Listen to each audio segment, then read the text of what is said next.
একটা গল্প মনে পড়ে গেল। একসময় একজন ফেরেশতা এসে এক লোককে বলল, আমি তোমার উপর খুশি, তুমি যা চাইবে আমি তোমাকে তাই দেব, তবে একটা শর্ত, যা তুমি চাইবে আমি তোমাকে সব দেব, তবে তোমার প্রতিবেশীকে দেব তার দ্বিগুণ। লোকটা বলল, একটা রোলেক্স ঘড়ি আমার চাই। ফেরেশতা তাকে রোলেক্স ঘড়ি দিয়ে দিল। প্রতিবেশী দুটো রোলেক্স ঘড়ি পেল। লোকটি বলল, একটা মার্সিডিজ গাড়ি আমার চাই। ফেরেশতা তাকে মার্সিডিজ গাড়ি দিল। প্রতিবেশীকে দুটো মার্সিডিজ দিল। লোকটি বলল, একটা সুন্দর বড় বাংলো চাই। ফেরেশতা তাকে সুন্দর বড় বাংলো দিল। তার প্রতিবেশীকে দেওয়া হলো দুটো সুন্দর বড় বাংলো। লোকটি পরে বলল, দয়া করে আমার শেষ ইচ্ছাটা তুমি পূরণ করে দাও। কি সেটা?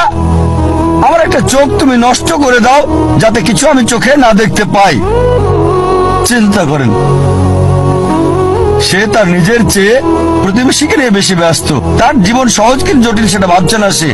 প্রাচুর্য কি দারিদ্রতা যাই থাকুক, সে বেশি চিন্তিত তার প্রতিবেশীর চেয়ে ভালো জীবন যাপন করা নিয়ে। এ কারণেই সে ফেরেশতাকে বলল, আমার একটা চোখ নষ্ট করে দাও, যাতে প্রতিবেশীর দুটো চোখই নষ্ট হয়ে যায়। এভাবে আমরা প্রতিবেশী কেন্দ্রিক। নিজে সুখী কিনা ভাবছে না, দেখতে পারবে কিনা সেটা ব্যাপার না।